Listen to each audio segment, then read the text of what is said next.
just going to spring the recording on me. Normally there's like a little bit of a break, but I started laughing because I said the wrong thing, and then you just press record, and I was like, the lady's talking. I'm overwhelmed. Anyways,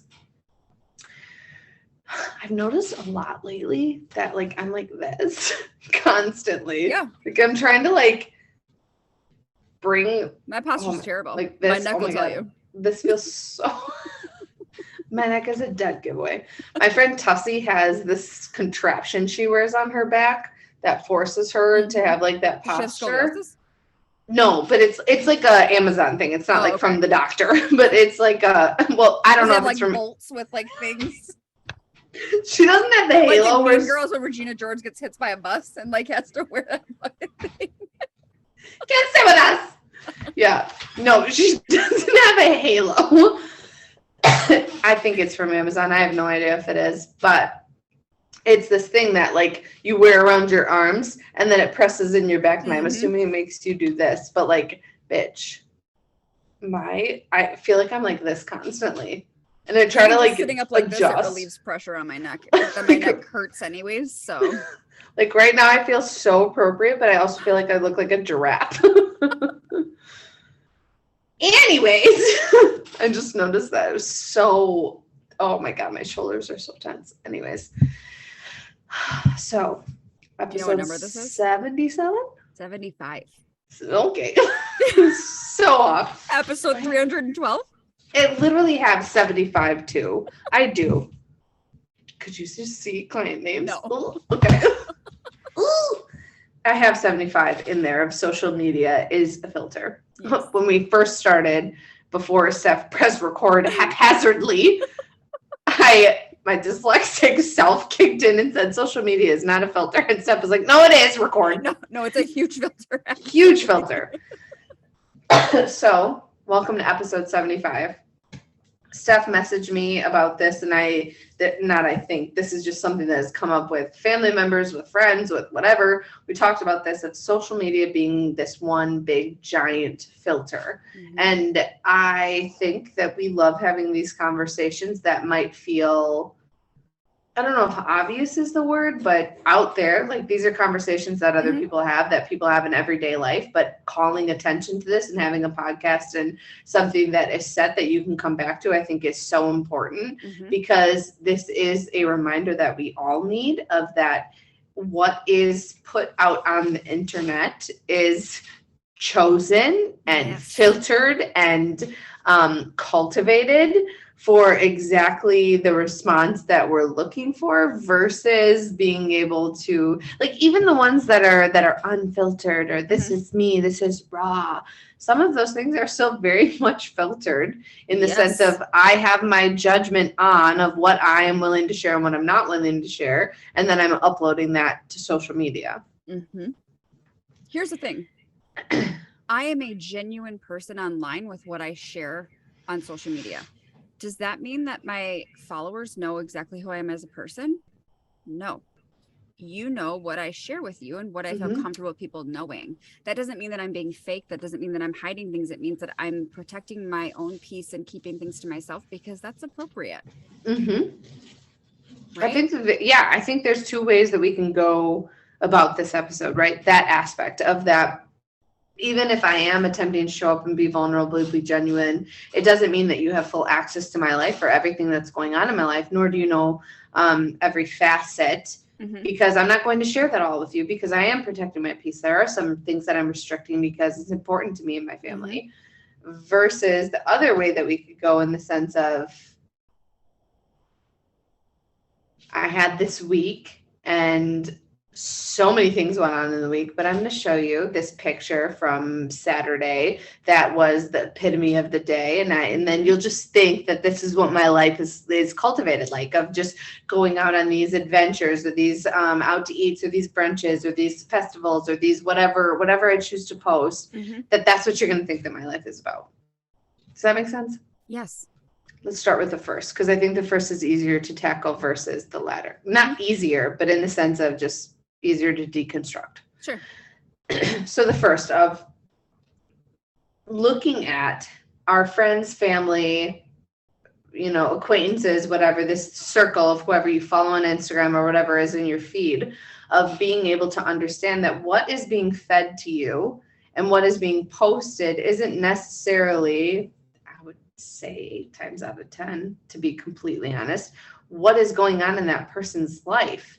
And so then we start operating in these cognitive errors of this, it could be shoulds, it could be discounting the positives, it could be black and white thinking, it could be labeling, in the sense of, I follow a lot of Instagram influencers.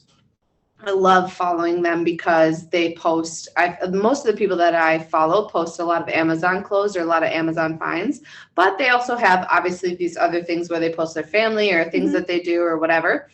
If I was to just be looking at this person's posts that they have of these fun, extravagant things that they do, I could be operating in cognitive errors of, I should be doing more with my kid.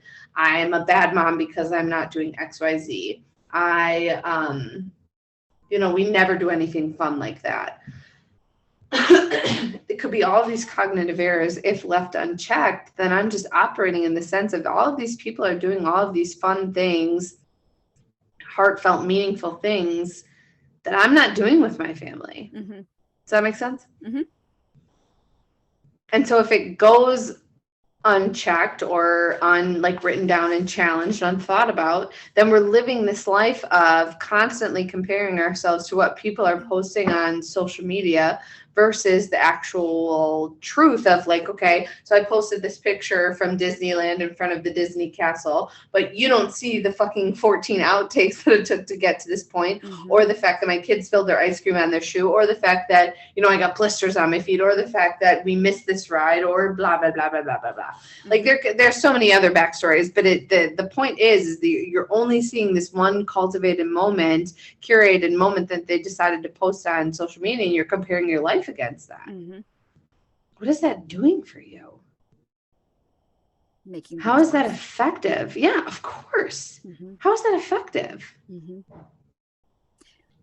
One thing that I find to be, I don't know if it would be scary, frustrating.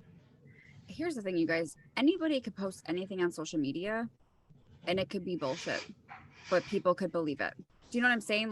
It could be a simple fact of I made $50,000 this month. And if you don't know that person from Adam, you're going to believe it. Right. And that could be complete bullshit. And then you're telling yourself my business is unsuccessful because I didn't make $50,000 that month. Yes. Are you joking? What? We all get caught up in this trap though when we're spending hours on end scrolling social media. The comparison game is going to be strong. And for fucking what? The only person you should compare yourself to is who you were yesterday. That's it. Because you're trying to be the better version of you. You're not trying to be fucking this person over here or that person over there. What they're doing is honestly none of your business. It's your business because you're following them on social media. But if they are creating some sort of type, if following them is having you feel some type of way, you can unfollow them. You don't have to continuously put yourself in that situation to see those things that are triggering for you or frustrating for you or having you doubting yourself. The unfollow button's pretty fucking simple.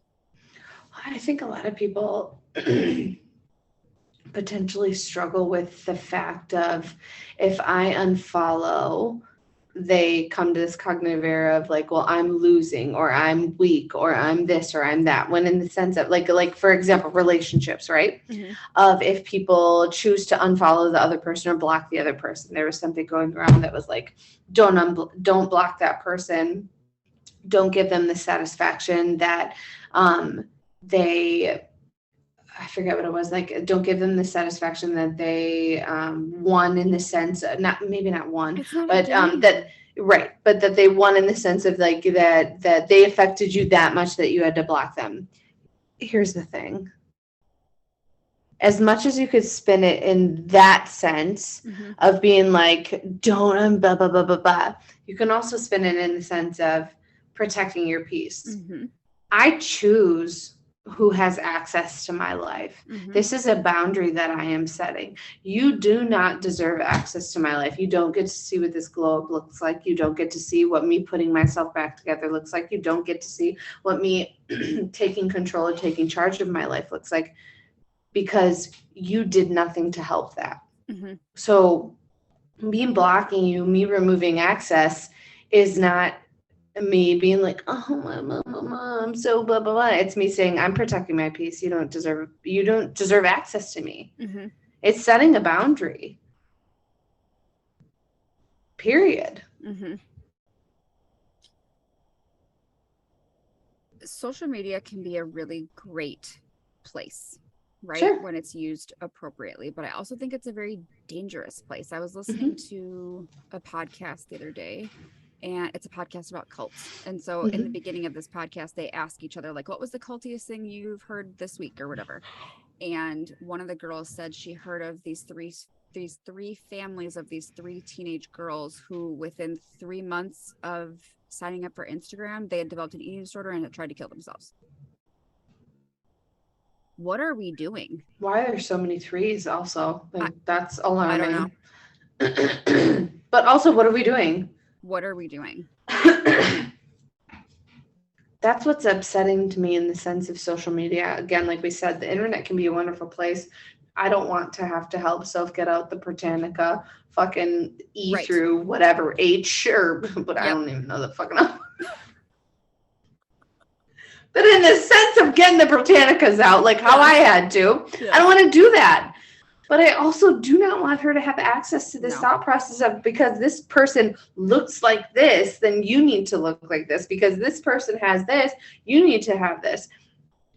It's not reality.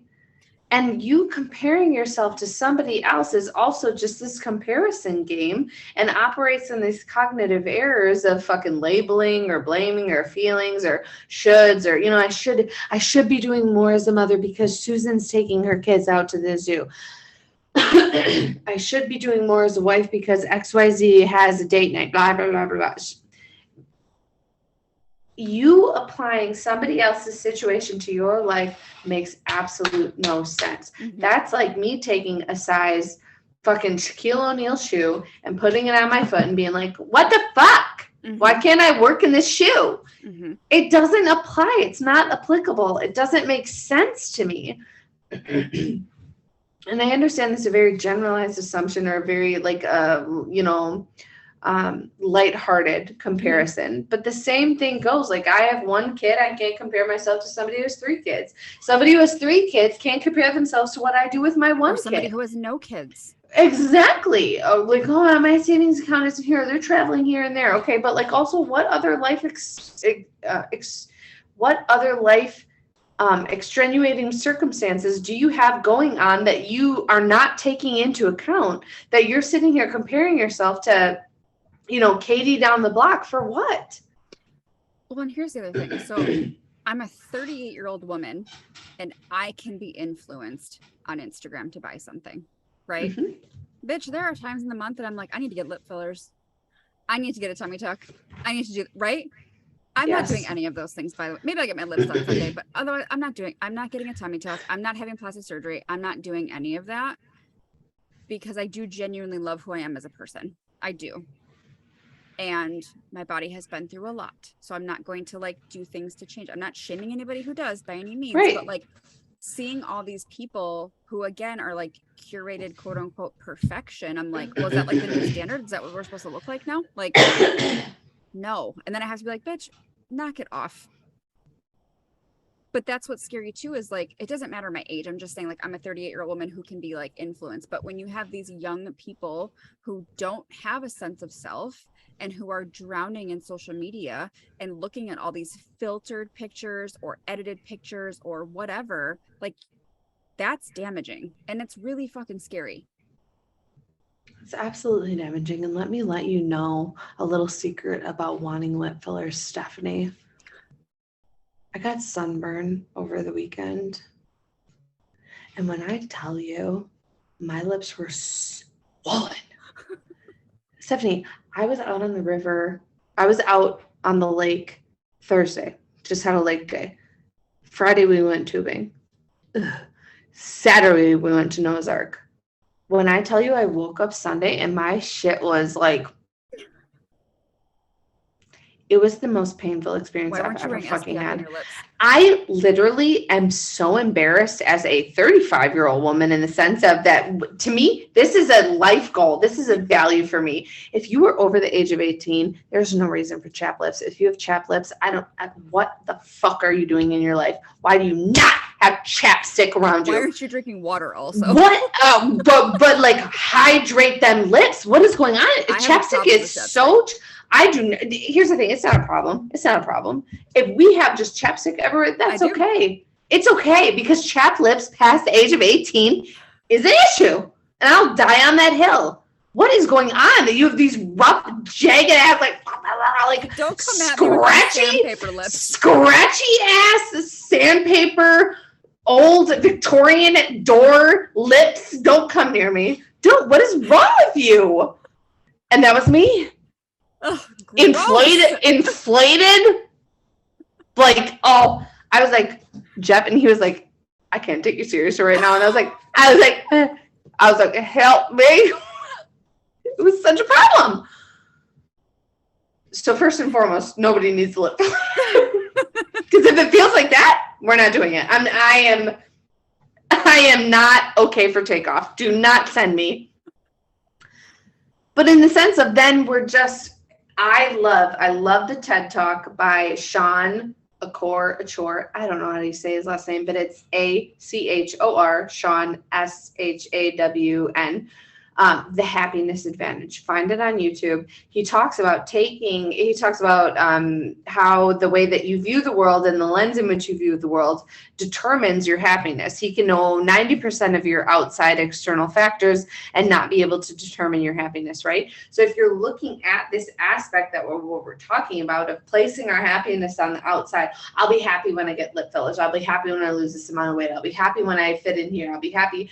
You're taking your power and placing it on the opposite side of whatever goal, and you have no idea if you'll ever meet that goal. Instead of being able to focus where you're at and turning into yourself, that internal validation, instead of externally validating everybody else and placing it on social media to get everybody to validate it for you, internally validating yourself of, man, I showed up this week as a mother. I did XYZ with my kids. I did XYZ with my partner. I showed up as a business associate. I showed up as a partner in this law firm. Doesn't have to be kids, doesn't have to be family, doesn't have to be job related, can be firm related. Whatever the way, if you're sitting here placing that happiness on the opposite side, you will never achieve and or be able to rest or settle in what that feeling feels like. Because you're constantly comparing yourself to what other people are doing. What other people are doing are none of your business. You are not living their life and they are not living yours. And they're not sharing every single struggle that they go through on Facebook, on Instagram, because there's this notion of, oh, I don't want to be a complainer. I don't want to be somebody who's suffering. I don't want to be somebody who's just only posting their struggles. I don't want to be negative. So I'm just going to post this positive win that we had this week, but I'm not going to show you Monday through fucking Thursday where I was like, oh my God, I fucking can't stand XYZ. So the important part that we're attempting to get to is for people to understand that there is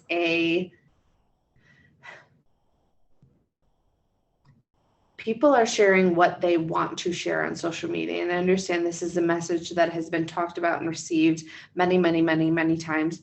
I and Steph are of the notion that this cannot be heard enough. What is being shared is being cultivated and curated based off of what these people are attempting to achieve. What Steph and I are, I almost called yourself, what Steph and I are attempting to achieve off of our Instagram profiles and our business profile is an attempt to gain more followers, to gain more listeners, to get our message out there for people to fucking hear these things. It's not saying that we don't take pride and joy in some of the things that we share. Some of the things that I share, I'm just kind of like, well, man, just checking a box because it is what it is, and it fits kind of this notion or this sound or this whatever. But there are moments where you have this pride and joy of like, I fucking did that, or this is something I've overcome. And we want to share that with people because we understand that this external validation, while it feels good, isn't the only thing that's building us up. It comes with this like take it with a grain of salt type notion. Mhm. I love words of affirmation that can look like external validation. That doesn't come, though, with the thought process without me thinking, I know that I'm enough. I know that what I'm doing is good. I know that I'm putting into myself before I post that. You aren't doing it solely for that external validation. It's Absolutely. nice to have it in addition to, but you already have the understanding of like, but I love me, so that's all that matters. Yeah, I'm not obsessively checking likes. I'm not obsessively checking views. That's not the thing. My hope is that, sure, it makes somebody laugh, or sure, somebody likes that, or sure, someone's like, oh, okay, I want to check this motive therapy out. My goal is to build our business so that we can provide for our families. That's the goal. So that's what I'm sharing. I'm not going to share that fucking on Tuesday I was like, I'm not doing this. I'm not working out. I don't want to work, or blah, blah, blah, blah, blah, or whatever fucking emotions that I had. That's not going to get views. That sounds whiny. It's cultivated for social media. Yep. So please understand that when you're when you are trying to compare yourself to these other people and what they have going on in your life, what you are doing in your life is for you and you only. That's all that matters. Are you happy? Do you feel fulfilled? Do you feel like you showed up for your kids today, for your husband today, for your partner today, for yourself today, for your job today, for your clients? That's what matters. Did you show up for you? That's what matters, not what somebody else is doing. Also, you know that feeling of like, I mean, I don't really have this issue anymore, but like when I would carry really big purses, right? And like the feeling of cleaning out a big purse and like having it be like new. Do that with your followers. Like clean that shit out. Yes. It feels so good. It takes time, but god damn it, does it feel fucking good. It does. It really, truly does. I'm like, who are you? Why did I follow you? Why did I ever follow you? Yeah. Yep. Yes. And that's not even gives you like people you haven't interacted with. Like, okay, then why the fuck am I following you? Yes. And please hear this. This isn't to shit on those people. No. They're doing what they need to do. Just as some people have probably unfollowed us because they're like, I don't want to fucking hear about mental health. I'm not ready for that. That's okay. But please know that if it's not serving a purpose for you, let it go. Let it go. Yep. So you can find us at Rewriting Her Story Podcast on Instagram and YouTube, and that's our Gmail handle. If you have any questions, concerns, comments, any topics that you want covered, we would love to hear about that. You can find Steph at The Spooky Therapist, and I am at BEA_XO11. We love you guys, and until next time, bye.